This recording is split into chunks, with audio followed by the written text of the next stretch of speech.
Amén.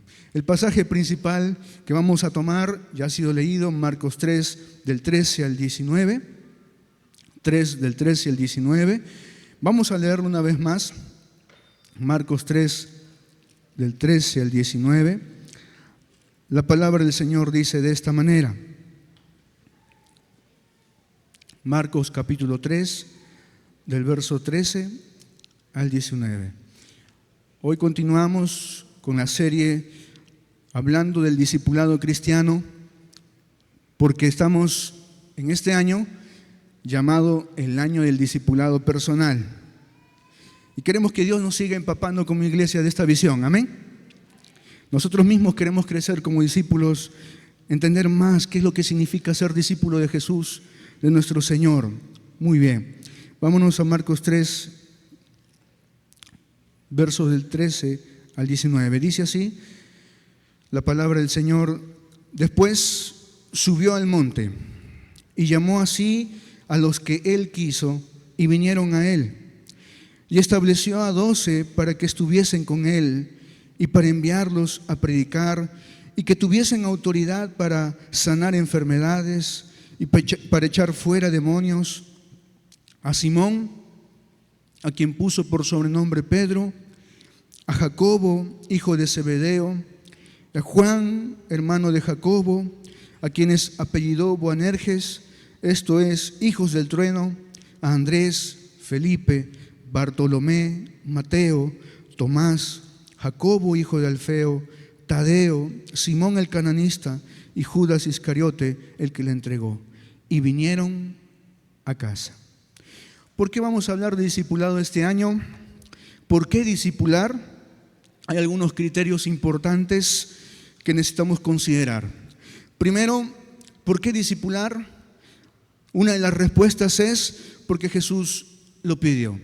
Él dijo así: no hablo, lo que yo hablo no hablo por mi propia cuenta, sino que hablo lo que he oído de mi Padre, eso hablo. ¿Qué quiere decir? Que la visión de hacer discípulos, la tarea de hacer discípulos venía directamente desde el corazón del Padre. Y Él lo dice: id, haced discípulos. Así lo dice el Señor Jesús. Otra razón por qué discipular es porque solo los discípulos maduros evangelizan, se comprometen con la tarea de proclamar el Evangelio, de ser testimonio, de hablar de Jesús, de impregnar en el Evangelio, con el Evangelio a otras personas, familias, jóvenes, adolescentes y claro, niños también. Otra razón de por qué discipular es porque la iglesia que hace discípulos nunca va a carecer de líderes espiritualmente maduros. Nunca. Si la iglesia, si nosotros, usted y yo, nos introducimos, abrazamos la visión de hacer discípulos, nuestra iglesia nunca va, al contrario, va a tener de sobra líderes maduros, formados, líderes que van a poder proseguir la tarea, continuar, mientras el Señor todavía no venga por su iglesia. Otra razón es porque solo los discípulos que son maduros, transforman su hogar. Solo discípulos que han crecido en los caminos del Señor, que se han hecho fuertes, transforman su hogar. Su hogar empieza a ser sanado, restaurado y se convierte en un hogar de bendición. Amén. Para otras familias. Mientras a la izquierda, a la derecha se están divorciando, el discípulo transforma su hogar y todos pueden ver su hogar, un hogar estable, sólido, porque está cimentado sobre la roca que es Cristo Jesús. Se necesitan discípulos maduros porque le dan otro aire a la iglesia. La iglesia que hace discípulos está llena de personas con el fruto del Espíritu Santo, llenas de su amor, del amor de Dios, llenas de gozo, de paz, de amabilidad, de bondad, de fe, de mansedumbre y de templanza. Entonces imagínese una iglesia así, llena de discípulos que han crecido, maduros, formados, plantados en Jesucristo. Esa iglesia va a ser un imán. tanto para los creyentes como para los que todavía no lo son. Va a traer. Por eso, iglesia, Dios quiere que en nuestro corazón abracemos y entendamos que este es su propósito para nosotros en este año: ser y hacer discípulos. Amén. Y entendamos en primer lugar el valor del llamado a ser un discípulo. Y para esto quisiera que me acompañe a un capítulo atrás en el Evangelio de Marcos, capítulo 2, versos del 13 al 17. Marcos, capítulo 2, versos del 13 al 17.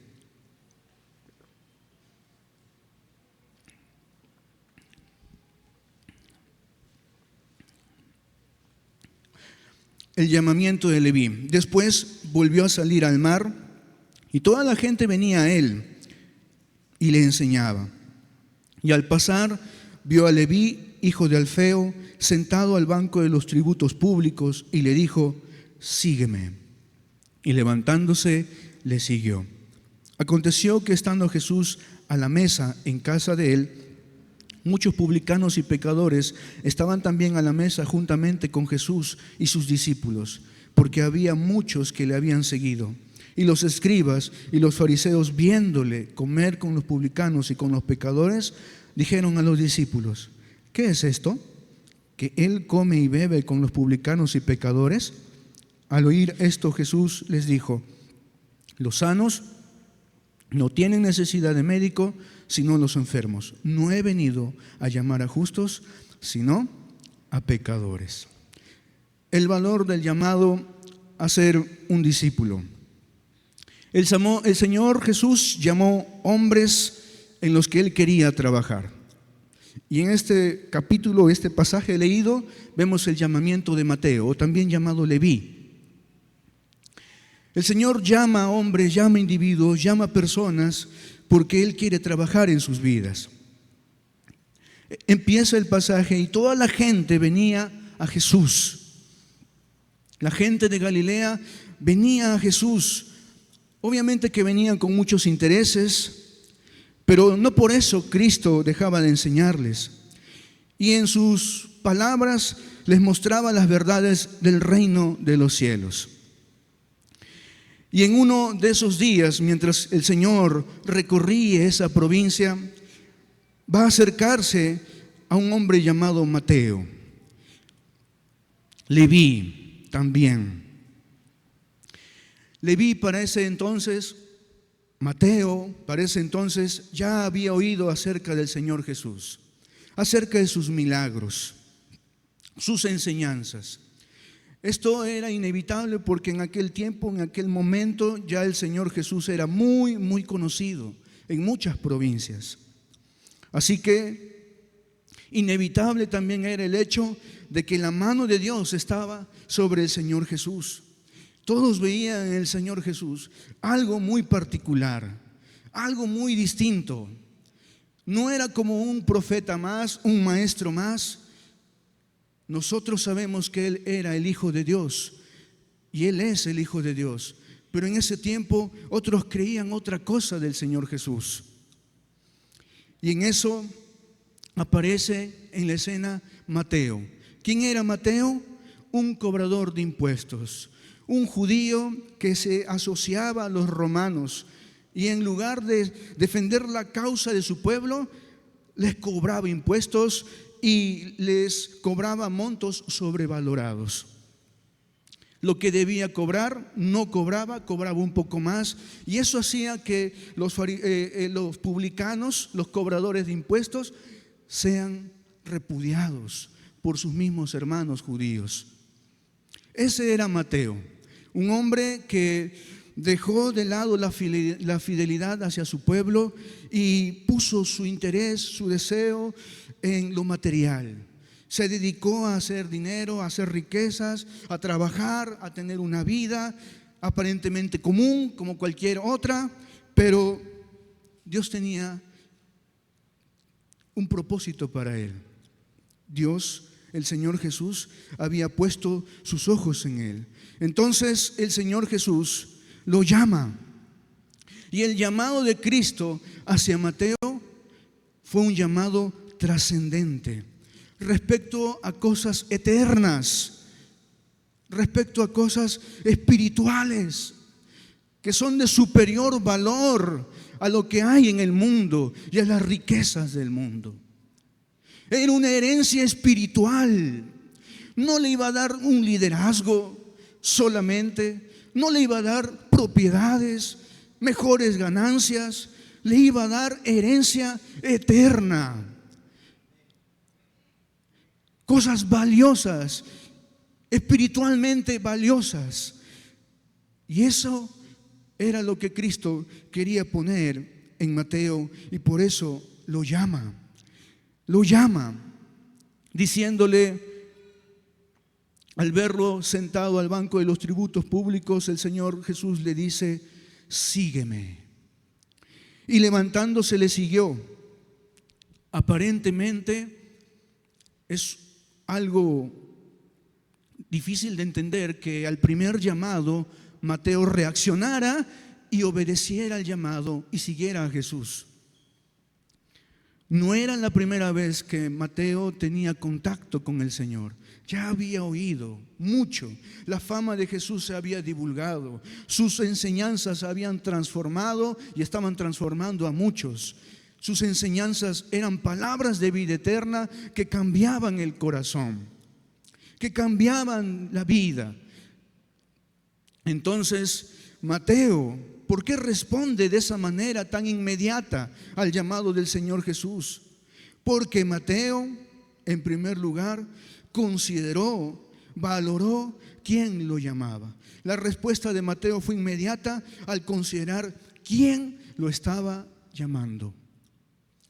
No lo estaba llamando otro hombre común y corriente, no lo estaba llamando un empresario a poder duplicar su negocio, no lo estaba llamando un hombre.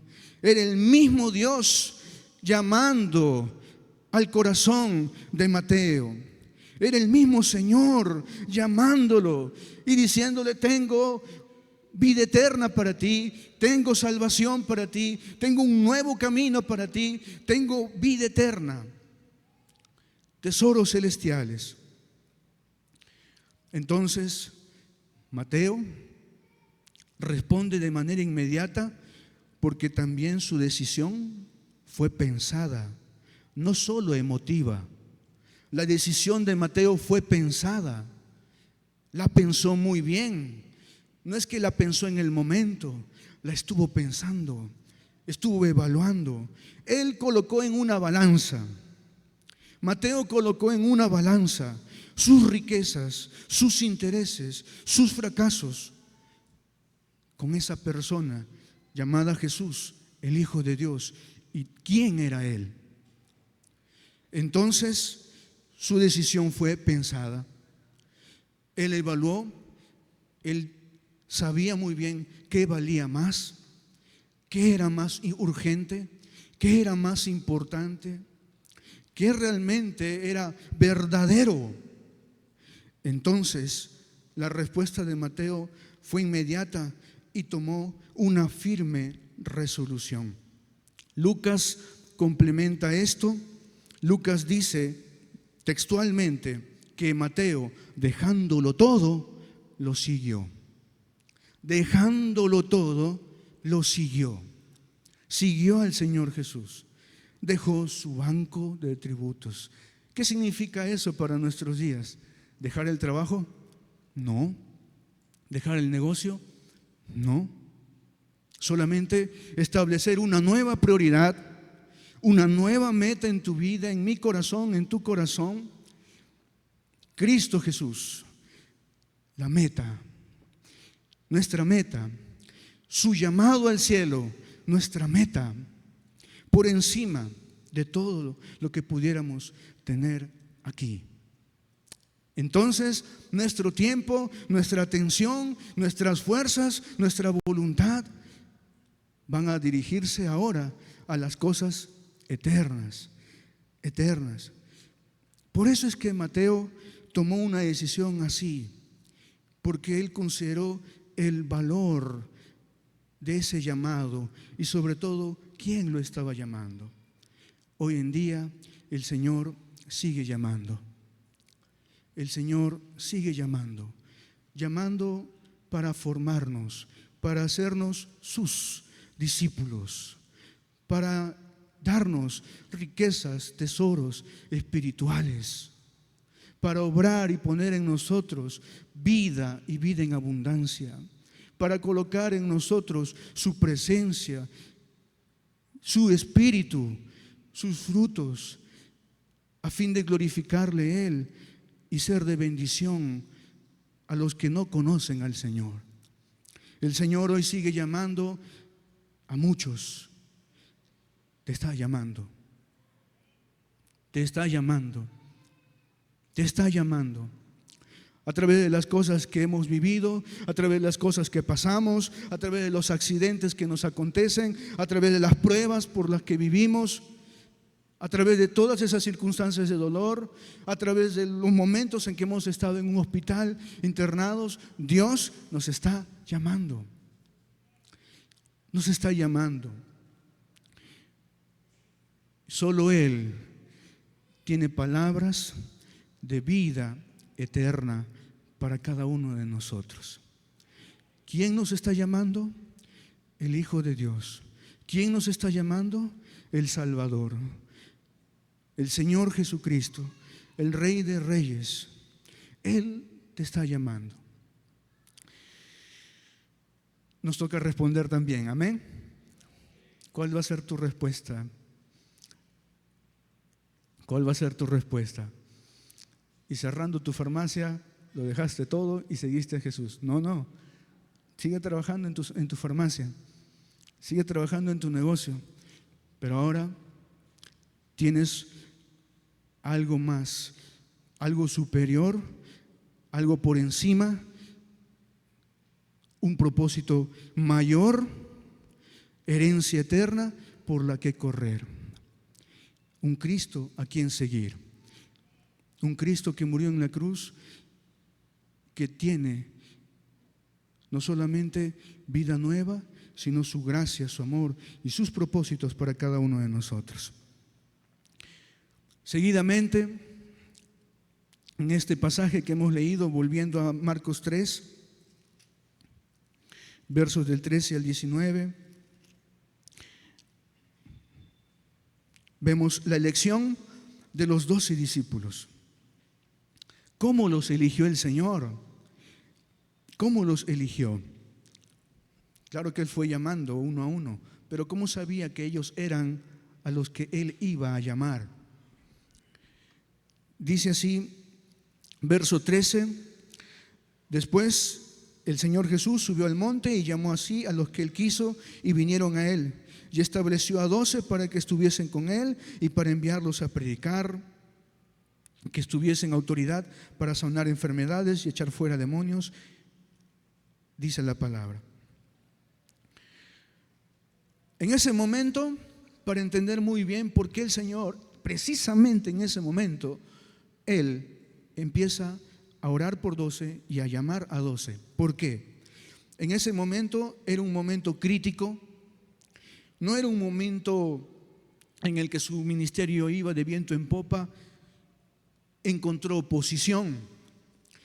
Era un momento crítico por lo siguiente, porque en un momento atrás, en el capítulo 2, del verso 18 al verso 28, aparece el grupo religioso más fuerte de aquel momento, los fariseos, y empezaron a oponerse al Señor Jesús porque Él, hablando del Señor Jesús, el Señor Jesús le daba de comer y sanaba enfermos en el día de reposo. La causa fue que los discípulos recogieron en una tarde espigas y en ese mismo día el Señor sanó, y todo esto en el día de reposo. Esto para los fariseos era prohibido. No se podía hacer absolutamente nada en el día de reposo. Hacer algo, recoger espigas, sanar, era violar la ley de Moisés para ellos. Entonces el Señor Jesús, a pesar de todo, Él le dio comer a sus discípulos, hizo sanidad en una persona. Él Estaba ofendiendo las tradiciones de esos líderes religiosos. Y entonces, ¿qué sucede? Dice así: y salidos los fariseos, Marcos 3, verso 6, tomaron consejo con los herodianos contra él para destruirle. Note esa palabra tan fuerte. ¿Qué querían hacer con Jesús? Destruirlo. Y Jesús sabía muy bien lo que ellos estaban tramando. Por eso es que el Señor se encontraba en un momento de oposición en su ministerio. Y entonces el Señor, lo inmediato que va a hacer es ir al monte y orar y pedirle al Padre: dame 12 con los que yo pueda transformar el mundo. Jesús, nuestro Señor, sabía que no estaría en el mundo mucho más tiempo. Su muerte en la cruz se acercaba, al menos en unos 2 años. Y para el Señor Jesús le fue necesario escoger hombres que pudieran llevar a cabo su misión. Sabían muy bien cuál era el consejo, el deseo de los fariseos, pero el Señor entonces levanta 12 hombres. El siguiente paso del Señor Jesús fue subir al monte. Dice Lucas 6, 12, que complementa muy bien el relato de la elección de los 12. Aconteció, Lucas 6, verso 12, en aquellos días el Señor Jesús fue al monte a orar y pasó la noche orando a Dios. ¿Por qué se fue al monte a orar el Señor Jesús? Porque al día siguiente tenía que tomar o tenía que hacer una elección, la elección de sus 12. No fue cosa menuda, no fue algo de poca trascendencia, no. El Señor sabía muy bien lo que estaba haciendo, sabía muy bien que iba a escoger a 12, y Él oró esa noche pidiendo: Señor, ayúdame a escoger a esos hombres que van a transformar al mundo. No iban a ser superhombres, no iban a ser hombres llenos de dinero, de oratoria, de valentía, de éxitos, no. Los que el Señor Jesús escogió eran totalmente lo opuesto. Hombres con inseguridades, con miedos, con carácter fuerte, impetuosos, toscos. Hombres que necesitaban que el Señor Jesús trabaje en sus vidas. Y entonces el Señor oró pidiendo: Señor, Padre, ayúdame a no escoger como el mundo lo hace. Ayúdame a no escoger como el mundo escoge. ¿Cómo escoge el mundo? ¿Cómo escoge el mundo? Lo mejor, lo más talentoso, lo más habilidoso, lo más fuerte, los que tienen más medallas, más títulos, más cartones. Pero el Señor no quiere decir que no puede escoger de esas personas. Pero en esta ocasión escogió a estos 12, los que conocemos. Ellos serían los que llevarían a cabo su misión aquí en la tierra, de predicar el Evangelio, de sacudir el reino de las tinieblas, de orar, de presentar el Evangelio y de construir y formar otros discípulos más. Marcos nos dice que llamó Él a los que Él quiso. Eso quiere decir que el Señor Jesús, entre muchos que habían, solo escogió a 12. El Señor Jesús no aceptó voluntarios. Él los llamó.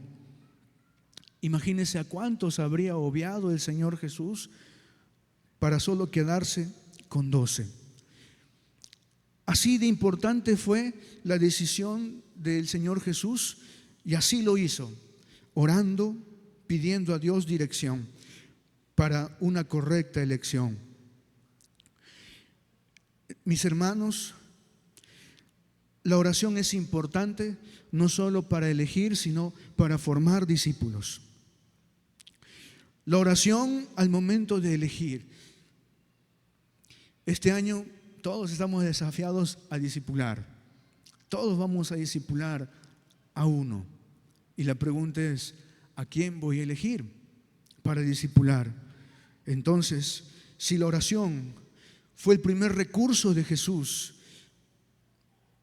para pedir 12, nosotros también tenemos que tomar la oración y pedir a Dios su dirección.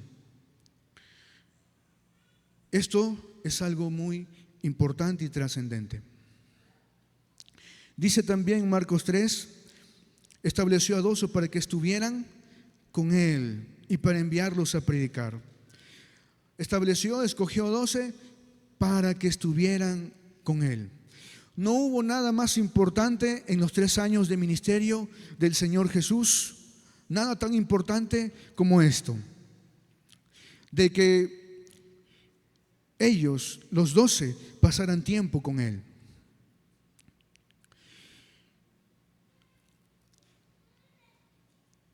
Él hizo una decisión guiado por la sabiduría de Dios. Él llamó entonces así a los que Él quiso. Un discípulo en aquel tiempo era un estudiante, no era en un sentido sentarse en un aula y aprender, sino que el discípulo debía escuchar a su maestro y pasar tiempo con él. Aprender de su maestro de primera mano. Entonces, que los discípulos acompañaran a Jesús significaba que estuvieran a izquierda, a derecha, a todo lugar con Él, que aprendieran, que escucharan las verdades de la palabra, Jesús trabajando en ellos. Cuando vio que la suegra de Pedro enfermó, Jesús fue a la casa de la suegra de Pedro y la sanó, interesado en formar a sus discípulos, no solamente con teología, sino con amor, interesado en la vida del discípulo, en su familia, en la familia del discípulo. Jesús quería trabajar en sus vidas y eso era importante. Por ello ellos, los 12, debían pasar tiempo con Él. El discípulo tenía que aprender a estar con Jesús. Esto no ha cambiado también para nosotros.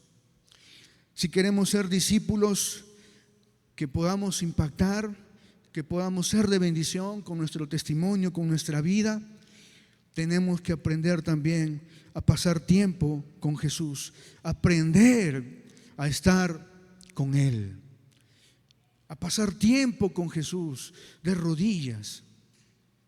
¿Qué es pasar tiempo con Jesús? Alguien lo ilustraba de esta manera. Cuando uno se echa un perfume y pasa tiempo con la persona que tiene al lado, el perfume se le impregna a la persona que tiene al lado. Y eso mismo es pasar tiempo con Jesús. Lo del cielo, lo de Jesucristo, las formas del Señor, las palabras del Señor se van impregnando en mí cuando paso tiempo con Él. Voy aprendiendo a amar, voy aprendiendo a perdonar, voy aprendiendo a valorar más las cosas espirituales. Voy aprendiendo a establecer prioridades. ¿Qué es primero? Buscar el reino de Dios y su justicia, y lo demás va a ser añadido. Eso era y eso es hoy en día pasar tiempo con el Señor Jesús. El discípulo de Cristo debe ser como Cristo, y para eso tenemos que aprender a estar con Él. Con Él. Jesús quiere, nuestro Señor quiere que nosotros podamos ser testigos, un ejemplo de lo que Él era, que seamos como Él, de tal forma que las personas Si vienen a la iglesia, vienen impactadas no por solo el mensaje, sino porque ven vidas transformadas, ven a Jesús en nosotros, ven que somos distintos, ven que nuestro trato hacia la esposa es distinto, ves que una esposa, la forma en que trata a su esposo es distinta. Eso es estar con Jesús. Y después de estar con Jesús, el Señor Jesús, después de 3 años en donde el Señor Jesús invirtió su vida, su tiempo en ellos, entonces luego los llamó para que predicasen. Hermanos, antes de pasar a lo siguiente, eso es lo que nos toca hacer. ¿Hay necesidad de hacer discipulado? Sí, lo hay. Lo hay. Hay muchas personas dentro de la iglesia, en tu célula, que necesitan ser discipulados. Nosotros tenemos mucho conocimiento y es tiempo de que nosotros también formemos a otros, de que impregnemos, de que trabajemos en las vidas de otros, de que podamos pasar tiempo con otros. El cumpleaños, cuando se enferma, estar con él en el hospital o con ella, cuando sufre una pérdida, acompañarlo. No como en una ocasión, una ovejita había perdido un familiar y en el sepelio, al rato llega el líder, se quedó solo 10 minutos, estuve allí yo, después de esos 10 minutos el líder se fue. Y yo le pregunto, ¿te vas, hermano? Sí, ya tengo que irme porque tengo cosas que hacer. ¿Qué tenía que hacer el discípulo? El líder, perdón, el discipulador. ¿Qué tenía que hacer? Pasar tiempo, consolarlo, estar con él, formarle. Así se toma una decisión. No inviertas así el dinero, no trates así, corrige aquí, crece en tu fe, sé paciente, confía en Dios, alentarlo. Ese era el trabajo integral que Jesús hizo en sus 12 y es el trabajo al cual también el Señor nos desafía a realizar con otros más. Luego, después de que Jesús trabajara en ellos, recién los envió a predicar. Después de trabajar en sus vidas, recién los envió a predicar. Para que hicieran sanidades, para echar fuera demonios, para establecer el reino de Dios. Hermanos, el Señor Jesús no solamente nos llama a pasar tiempo con Él, sino también dice su palabra que nos ha dado autoridad. Su autoridad. Él dijo, toda potestad, todas las provisiones del cielo, todas las provisiones de la tierra, los recursos del cielo y de la tierra están a mi disposición. Y nos los ha entregado a nosotros, su iglesia, para que con los recursos del cielo, los recursos del Señor, podamos también hacer la tarea. Nos ha dado esa autoridad, la investidura, el poder de Dios, su respaldo, su presencia para poder hacer la tarea de discipulado. Y nos vamos a encontrar indefectiblemente con personas con salud resquebrajada, enfermas. Y por eso debemos recordar que vamos en la autoridad de Cristo para orar por los enfermos y que Dios los sane, para echar fuera demonios, para orar en el nombre de Cristo, en el poder de Cristo y en la sangre de Cristo y deshacer las fuerzas de las tinieblas que tienen a muchos hombres aprisionados. Matrimonios. Los matrimonios son blanco fácil de Satanás. El enemigo siempre ha querido destruir matrimonios, familias. Por eso el Señor nos ha dado autoridad para sanar enfermedades y también establecer el poder de Dios sobre las fuerzas del reino de las tinieblas, porque las puertas del Hades no pueden prevalecer contra la iglesia del Señor. Dios nos ha llamado, iglesia. Dios te hace un llamado. ¿Sabes quién es? ¿Oyes? ¿Entiendes? ¿Valoras quién es el que te llama? Él quiere trabajar en tu vida. Él quiere trabajar en la mía. Él quiere trabajar en nuestras vidas. Él quiere que estemos con Él, que aprendamos de Él, que nos dejemos formar por Él y también que hagamos su misión. Amén, iglesia.